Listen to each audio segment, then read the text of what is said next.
Hello my dear students, I am Neeraj Kumar Chaudhary और physics teacher. बच्चों, जैसा कि आपको समझ में ही आ रहा होगा, कल से एग्जाम होने वाले, यानी कि 20 तारीख से जेईई मेन का एग्जाम शुरू होने वाला और मैक्सिमम बच्चे कल ही एग्जाम दे रहे हैं। वैसे तो 3-4 डेट हैं अपने पास, लेकिन कल ही मैक्सिमम बच्चे ऑप्ट कर रहे हैं। ठीक है ना। तो मैं सोच रहा था यही बैठ के कि कहीं बच्चे ज़्यादा चिंता में ना हो, कुछ बच्चे बहुत नर्वस हो जाते हैं, तो मुझसे रहा नहीं गया और मैं आ गया फिर से। ठीक है ना, आपको अकेले छोड़ नहीं सकता मैं। ठीक है ना, भले ही मैं कुछ भी करूं, 2 बात बोलूं, और जब तक मैं ये बातें बोलूंगा नहीं ना, मुझे चैन भी नहीं पड़ेगा, क्योंकि कल आपका एग्जाम है। आपकी जो मेंटल स्टेट है ना, तो आई कैन इमेजिन, मैं इमेजिन कर सकता हूं कि कैसे थोड़ी थोड़ी चिंता हो रही होगी। किसी के पिछले वाले 2 अटेम्प्ट अच्छे नहीं गए होंगे तो इस एग्जाम में स्ट्रेस होगा। ठीक है ना। लेकिन बच्चों, सबसे जरूरी बात क्या है कि स्ट्रेस को तो भूल जाओ, आप छोड़ दो। कुछ नहीं होना ही नहीं है स्ट्रेस लेके, चिंता करने से कुछ नहीं होना। ठीक है ना। कल एग्जाम है, बहुत हल्के दिमाग से, बिल्कुल फ्रेश माइंड से कल का एग्जाम देना है और ज्यादा चिंता नहीं करनी। क्यों? क्योंकि अभी एक अटेम्प्ट हमारे पास बाकी है और उसमें अभी 1 महीना बाकी है, उसको थोड़ा और इंप्रूव करके दे सकते हैं। तो ये सोच के चिंता को तो भूल जाओ आप। ठीक है ना, चिंता नहीं करनी, बिल्कुल रिलैक्स, नर्वस नहीं होना, टेम्परामेंट को कंट्रोल रखना है कल। कंट्रोल कैसे रखा जाएगा? ठीक है ना, अच्छे से सो के, रात में कम से कम 6-7 घंटे सोना है आपको। ठीक है ना, सुबह उठना है। ठीक है ना, हल्का फुल्का सा नाश्ता करना है। ठीक, और बहुत इजी मोड में, यानी कि बहुत आराम से, किसी के साथ अकेले नहीं जाना एग्जाम देने, किसी को साथ लेके जाओ, आराम आराम से चलो, स्ट्रेस फ्री रहो। एक दिन में अगर किसी की हेल्प लोगे तो कुछ नहीं बिगड़ता। ठीक है बच्चों, दूसरी चीज, जब आप एग्जाम में पहुंचोगे, ठीक है ना, मुझे क्या चिंता रहती है कि कहीं आप डर ना जाओ एग्जाम में पेपर देख के। सबसे बड़ी चिंता तो मुझे आपकी यही है कि यार कहीं आप पेपर देखो और बिल्कुल जैसे आजकल डरते रहते हो वैसे कल भी डर जाओ। तो बेटा प्लीज डरना मत, वहां पे नर्वस नहीं होना बैठ के। ठीक है ना, पेपर को लेना है।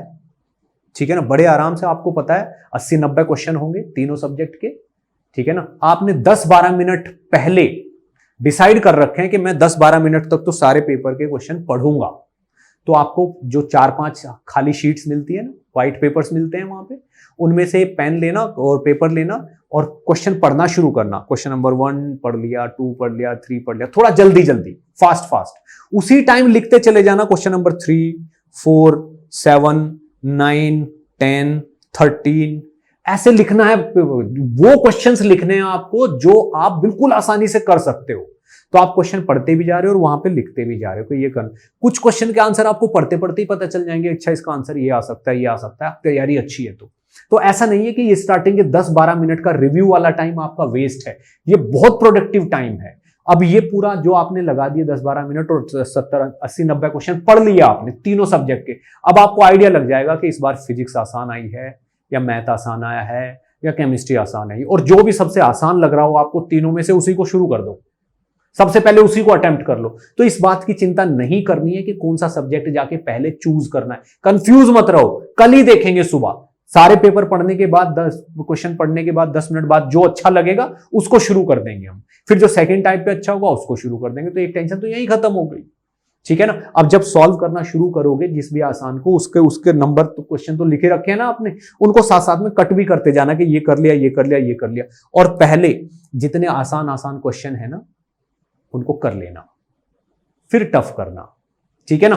और सबसे बड़ी चीज, उस चीज पे ध्यान देना है, अगर आपको लग रहा है ना कि मैंने काफी सारे क्वेश्चन ठीक कर दिए हैं, तो बेटा लास्ट में तुक्के मत मारना। आपको लग रहा है ना कि मैंने decent number of marks score कर लिए हैं, ठीक कर लिया है मैंने, ज्यादा बुरा नहीं है, तो लास्ट में तुक्के मत मारना। तुक्के मारोगे तो माइनस ज्यादा हो जाएंगे। बिल्कुल ईमानदारी से करके आना, 1-2 क्वेश्चन छूट भी जाते हैं तो कोई बात नहीं, कोई चिंता वाली बात नहीं। ठीक है। तो कल बिल्कुल कंट्रोल रखना है, कल का ही दिन है। ठीक है ना। इस दिन आपको रिलैक्स रहना है, सोना बहुत जरूरी है, रात में ज्यादा पढ़ना नहीं है। और अगर आपके पेरेंट्स इस वीडियो को देख रहे हैं तो आप पेरेंट्स लोगों से भी मेरी रिक्वेस्ट है कि प्लीज अपने बच्चों को इस एक दिन के लिए बहुत अच्छे से सपोर्ट करें, उनको बिल्कुल प्रेशर में ना आने दें। ठीक है ना बोले कि भाई कल का ही दिन है, तुझे कल ही ये करना है, यही सब करना है, ये करना नहीं देना प्रेशर, उसको रिलैक्स रखना है। प्लीज, इट्स अ रिक्वेस्ट, इसको मतलब अदरवाइज मत लीजिए। ठीक है, अगर मुझसे गलत बोला गया तो I am sorry for that, but बच्चों को सपोर्ट की बहुत जरूरत है। कल के दिन आपको उन्हें सपोर्ट करना है। ठीक है ना। अब नेक्स्ट पॉइंट क्या आता है कि कल जो एग्जाम है या जब भी आपका एग्जाम है उसके लिए मेरी तरफ से बेस्ट ऑफ लक बच्चों, ठीक है ना। सुबह उठते ही जब आप उठोगे तो फ्रेश होना है, हल्का फुल्का नाश्ता करना है और जिन भी भगवान को आप मानते हो उनके सामने हाथ जोड़ने हैं, प्रे करनी है और सुबह उठ के माँ बाप का आशीर्वाद भी ले लेना, बड़ों का आशीर्वाद भी ले लेना ताकि सिचुएशन रिलैक्स रहे। इन चीजों का फर्क पड़ता है, ठीक है बच्चों, इन चीजों का फर्क पड़ता है, ठीक है ना। बड़े आराम से एग्जाम देने जाना, जो कुछ होगा अच्छा ही होगा, ठीक है बच्चों। तो मेरी तरफ से best of luck, I will pray for you people and I am always there for you people, ठीक है ना। बेस्ट ऑफ लक बच्चों, कल का दिन आपका है, जो कुछ होगा अच्छा ही होगा।